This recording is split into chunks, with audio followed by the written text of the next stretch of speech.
ጤና ይስጥልኝ። ዓለምን ከማስደነቅም አልፎ ጉድ ያስባለችው አውሮፓዊቷ ሀገር የዛሬ መዳረሻችን ናት። ሴት ልጅ ለአቅመ ሔዋን ስትደርስ የምታፈቅረው ወንድ የምታገባው ባል ማግኘት እንደ ሰማይ ሩቅ እንደ ውቅያኖስ ጥልቅ ነው። በሀገሪቱ ወንዶች ቢኖሩም ተፈላጊ አይደሉም። ወንዶቹ ለአልኮል እንጂ ለሴቶች ግድ የላቸውም። ቆንጆ ስላልሆኑ አይደለም። ቁንጅናማ ከነርሱ ወዲያ ላሳር ነው። ደመግቡ መልካቸው፣ ሸንቃጣ አቋማቸው፣ ዘንፋላና ወርቃማ ጸጉራቸው የሞዴል ሴቶች ሀገር ያስብላታል። የመጀመሪያውን የገና ዛፍ ለዓለም ያስተዋወቀች የጂንስ ሱሪ ፈጣሪ፣ ለመታሰር ክፍያ የሚጠየቅባት ሰማያዊ ላሞች መገኛ፣ ሞዴል የሚመስሉ ሴቶች መኖሪያ ሀገረ ላቲቪያ መቆያችን ናት። በሚኖረን የደቂቃዎች ቆይታ የሀገሪቱን ድንቅ ባህሎች፣ የዜጎችን ጉድ የሚያስብለውን የዕለት ተዕለት እንቅስቃሴና ይሄም አለ እንዴ የሚያስብሉ እውነታዎችን እንጎበኛለን። ቪዲዮውን ላይክ እና ሼር፣ ቻናሉን ሰብስክራይብ ማድረግ አይርሱ። አብራችሁን ቆዩ። ላቲቪያ በሰሜን ምስራቅ አውሮፓ የምትገኝ ከሶስቱ የባልካን ሀገሮች አንዷ ናት።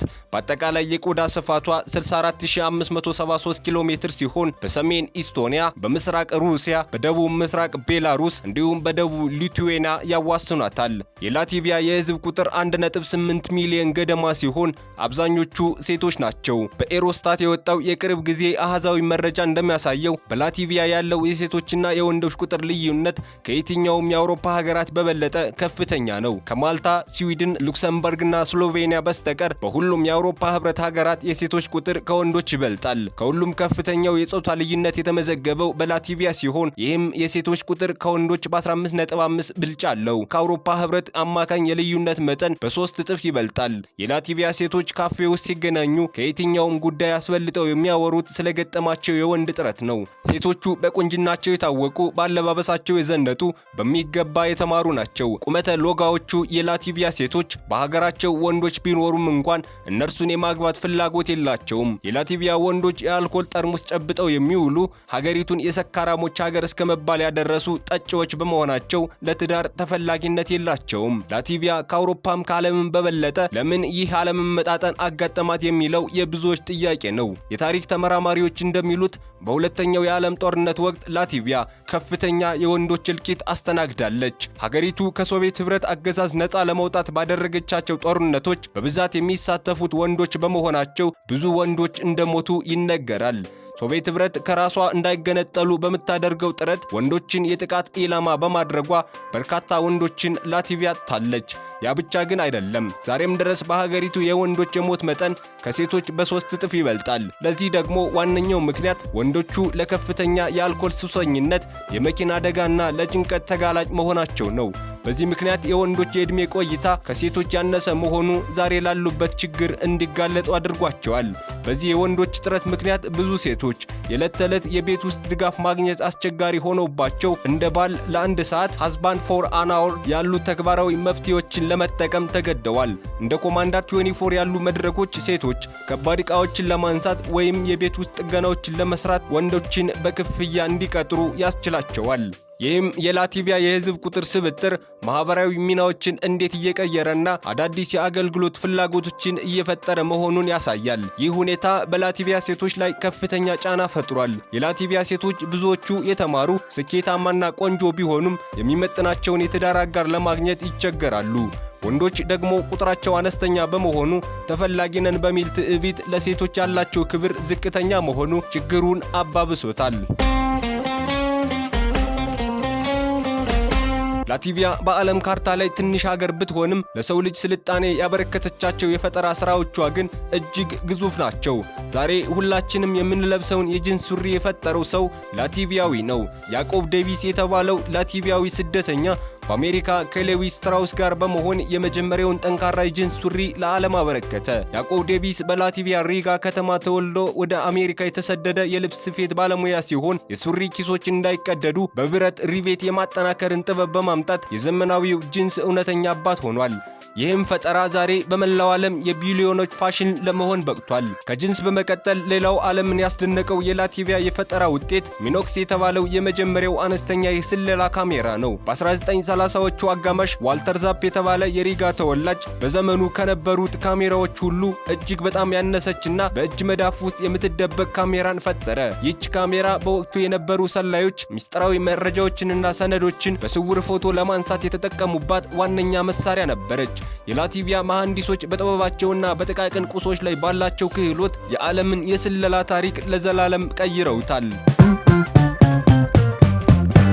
ላቲቪያ የጥበብና የታሪክ መፍለቂያ ናት ስንል በምክንያት ነው። የገና በዓል ሲመጣ ደግሞ የምናስጌጠው የገና ዛፍ ታሪክ መነሻው እዚሁ ላቲቪያ ነው። እንደ አውሮፓውያን አቆጣጠር በ1510 በሪጋ ከተማ መሃል ለመጀመሪያ ጊዜ የገና ዛፍ በጌጣጌጥ ተውቦ እንደቆመ ታሪክ ይመሰክራል። ብላክ ሄድስ ተብለው የሚጠሩት የሪጋ ነጋዴዎች ማህበር ለመጀመሪያ ጊዜ የጥድ ዛፍን አምጥተው በአደባባይ በማስጌጥ ይህንን ውብ ዓለም አቀፋዊ ባህል መሰረት ጥለዋል።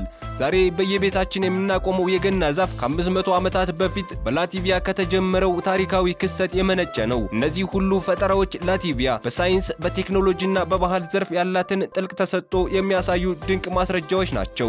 አሁን ደግሞ ትንሽ ለማመን የሚከብደውን ምናልባትም ሰዎች ለምን እንዲህ ያደርጋሉ ብላችሁ ራሳችሁን እንድትጠይቁ የሚያደርገውን የላቲቪያ ገጽታ እንመልከት። በላቲቪያ የወደብ ከተማ ሊፓያ የሚገኘው ታሪካዊ የካሮስታ እስር ቤት ዛሬ ወደ ሆቴልነት ተቀይሯል። ነገር ግን እዚህ ጋር አንድ ትልቅ ማስጠንቀቂያ አለ። እንደ ማንኛውም ሆቴል ለስላሳ አልጋ፣ ንጹህ አንሶላ ወይም የመኝታ ክፍል አገልግሎት በፍጹም አይጠብቁ። እንዲያውም የዚህ ሆቴል መሪ ቃል ምቾት ማጣት የሚል ይመስላል። እዚህ ቦታ ሰዎች በገዛ ፈቃዳቸው ገንዘብ ከፍለው የሚገቡበት፣ እንዲታሰሩ፣ በመሬት ላይ እንዲተኙና በጠባቂዎች እንዲንገላቱ ነው። ሆቴሉ እንግዶችን ከመቀበሉ በፊት አንድ ልዩ ስምምነት ያስፈርማቸዋል። ይህም እንደ እስረኛ ለመታየትና ለሚደርስባቸው እንግልት ቅሬታ ላለማቅረብ የሚል ነው። አንዴ በሩ ከተዘጋ በኋላ ቱሪስት መሆኖ ያበቃል። እርስዎ ቁጥር የተሰጠው እስረኛ ነዎት።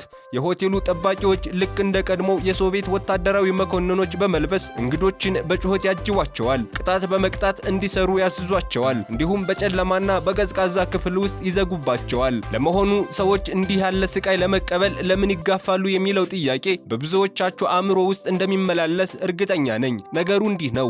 የሶቪየት ህብረት እስር ቤት ህይወት ምን ይመስላል የሚለውን የታሪክ ክፍል በተግባር ለመለማመድና ያንን አስፈሪ ድባብ ለመቅመስ ካላቸው ጉጉት የተነሳ ነው። ካሮስታ በ20ኛው ክፍለ ዘመን መጀመሪያ ላይ ተገንብቶ ለናዚና ለሶቪየት ህብረት ወታደራዊ እስረኞች ማቆያ ሆኖ ሲያገለግል የነበረ ማንኛውም ሰው በህይወት ማምለጥ የማይችልበት አስፈሪ ስፍራ ነበር። ዛሬ ያንን ታሪክ ወደ መዝናኛና ወደ ቱሪስት መስህብ በመቀየር ላቲቪያ ዓለምን ጉድ እያሰኘችበት ትገኛለች። ከላቲቪያ ዋና ከተማ ሪጋ ወጣ ብለው ባሉት ገጠራማ ቦታዎች በተፈጥሮ ወደር የማይገኝላቸውን ሰማያዊ ላሞች እናገኛለን። ጆሮዎትን አይጠራጠሩ፣ በትክክል ሰምተውኛል።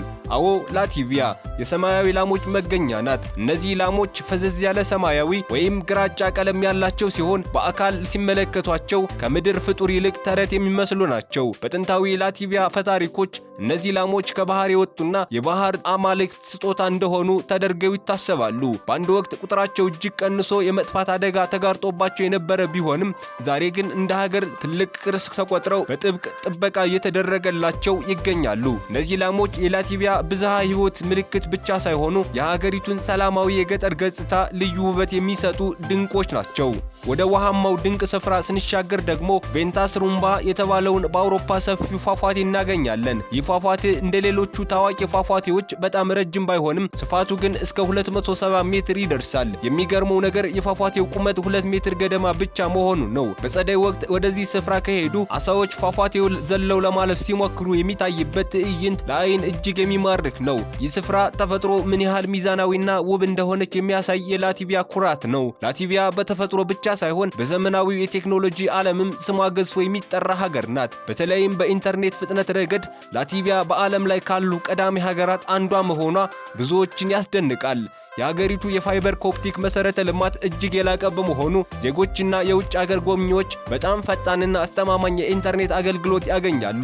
ይህ የቴክኖሎጂ እድገት ላቲቪያን ለዲጂታል ስራዎችና ለፈጠራ ምቹ በማድረግ በአውሮፓ ካሉ ስኬታማ የቴክኖሎጂ ማዕከላት ተርታ እንድትሰለፍ አድርጓታል።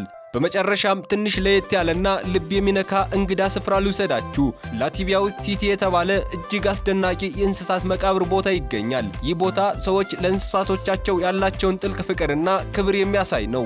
ላቲቪያውያን ውሾቻቸውን፣ ድመቶቻቸውንና ሌሎች የቤት እንስሳቶቻቸውን ልክ እንደ ቤተሰብ አባል ስለሚያዩ ሲሞቱ በክብር የሚያርፉበትና መታሰቢያ የሚቆምላቸው ስፍራ አዘጋጅተዋል። የመቃብር ቦታው በአበቦችና በምስል ያጌጠ ሲሆን የሰው ልጅ ለተፈጥሮና ለእንስሳት ያለውን ከፍተኛ ርኅራኄ የሚመሰክር ልዩ ቦታ ነው። ላቲቪያ ከተፈጥሮ ውበት እስከ ቴክኖሎጂ፣ ከጥንታዊ ተረት እስከ ዘመናዊ ስልጣኔ ድረስ ጉድ የሚያስብሉ ሚስጥራትን የያዘች ድንቅ ሀገር ናት። ወደ ላቲቪያ ባህላዊ እሴቶች ስንገባ ህዝቡ ለታሪኩና ለማንነቱ ያለው ቀናይነት እጅግ ያስደንቃቸዋል። የዚህ ትልቅ ማሳያ ደግሞ በየ5 ዓመቱ የሚካሄደው የላቲቪያ የዘፈንና የዳንስ ፌስቲቫል ነው። ይህ ዝግጅት ተራ በዓል ሳይሆን በ10 ሺዎች የሚቆጠሩ ድምፃውያንና ደናሾች በአንድ ግዙፍ መድረክ ላይ ተሰብስበው ሀገራዊ አንድነታቸውን የሚያሳዩበት ልዩ ትዕይንት ነው። በአንድ ጊዜ ብቻ 40 ሺህ የሚደርሱ ተሳታፊዎች በአንድ ድምፅ ሲዘፍኑ መስማት የሚፈጥረው ስሜት ወደር የለውም። ለዚህም ነው ይህ ፌስቲቫል በዩኔስኮ የሰው ልጅ የማይዳሰሱ ቅርሶች ዝርዝር ውስጥ ሊካተት የቻለው። ላቲቪያውያን ዘፋኝ ህዝቦች ተብለው የሚጠሩት ያለ ምክንያት አይደለም። ከዚህ ታላቅ ባህል ወጣ ብለን ወደ ዕለት ተዕለት ማህበራዊ ግንኙነታቸው ስንመለከት ግን ሳይገነዘቡት ቢፈጽሙት ትልቅ ቅሬታ ሊፈጥሩ የሚችሉ ጥብቅ ስነ ስርዓቶች ያጋጥሟቸዋል። ለምሳሌ የአበባ ስጦታን እንውሰድ። በላቲቪያ ለአንድ ሰው አበባ ሲሰጡ ቁጥሩን መቁጠር ግዴታው ነው። የአበባው ብዛት ተጋማሽ መሆን የለበትም። 2፣ 4፣ 6 እና መሰል ቁጥር ያላቸው አበቦች የሚሰጡት ለሟችና በቀብር ስነ ስርዓት ላይ ብቻ ነው። ለህያው ሰው፣ ለፍቅረኛው ወይም ለጓደኛው አበባ ሲሰጡ ቁጥሩ ጎደሎ ወይም ኦድ ናምበር መሆኑን ማረጋገጥ አለበት። አለበለዚያ እንደ እርግማን ወይም እንደ መጥፎ ምኞት ሊቆጠር ይችላል። እንዲሁም ቤት ውስጥ ማፏጨት ሰይጣን መጥራት ነው ወይም ድህነትን ይጋብዛል ተብሎ ስለሚታመን እጅግ የተጠላና ተቀባይነት የሌለው ተግባር ነው። በመጨረሻም ስለ ላቲቪያ ስናወራ የሴቶችን አስደናቂ የፋሽን ዝንባሌ ሳንጠቅስ ማለፍ አንችልም። የላቲቪያ ሴቶች በፋሽን ረገድ ያላቸው ጥንቃቄና ውበት በዓለም አቀፍ ደረጃ የሚታወቅ ነው። ወደ ሪጋ ጎዳናዎች ሲወጡ ሴቶቹ ልክ ለፋሽን ትዕይንት ወይም ካትወክ እየተዘጋጁ ያሉ ይመስላል። ምንም እንኳን የጾታ አለመመጣጠኑ የወንዶችን ቁጥር ቢያሳንሰውም ላቲቪያውያን ሴቶች ግን ይህንን ተግዳሮት በልበ ሙሉነትና በውበታቸው ይጋፈጡታል። በዓለም ላይ ካሉ ረጃጅም ሴቶች ተርታ የሚመደቡት እነዚህ ሞዴል መሰል ላቲቪያውያን ዘመናዊውን የአውሮፓ ፋሽን ከባህላዊ ጌጣጌጦቻቸው ጋር አቀናጅተው የመልበስ ልዩ ተሰጥኦ አላቸው። ይህም ላቲቪያን የውበትና የፋሽን ማዕከል ከማድረጉም በላይ የሴቶችን ጥንካሬና ለራስ ያላቸውን ክብር ለዓለም የሚያሳይ ድንቅ እውነታ ነው። ላቲቪያ ውበትና ፈተና፣ ታሪክና ዘመናዊነት በአንድ ላይ የተሰናሰሉባት ሀገር ናት። የወንዶች እጥረት ቢኖርባትም ሴቶቿ ግን በልባቸው ጥንካሬና በውበታቸው ሀገራቸውን በዓለም መድረክ እያስጠሩ ነው። የዛሬ ጉዟችን ይህን ይመስል ነበር። እናንተ ወደ ላቲቪያ ብትሄዱ የትኛውን ድንቅ ነገር ማየት ትመርጣላችሁ? አስተያየታችሁን ኮሜንት ላይ አስፍሩልኝ። ቪዲዮውን ከወደዳችሁት ላይክ ማድረግና ለጓደኞቻችሁ ሼር ማድረግ እንዳይረሳ። ለቀጣይ አስገራሚ ቪዲዮዎች ቻናሉን ሰብስክራይብ በማድረግ ቤተሰብ ይሁኑ። በቀጣይ እስክንገናኝ ለሀገራችን ሰላም፣ ለእናንተም መልካሙን ሁሉ ተመኘን።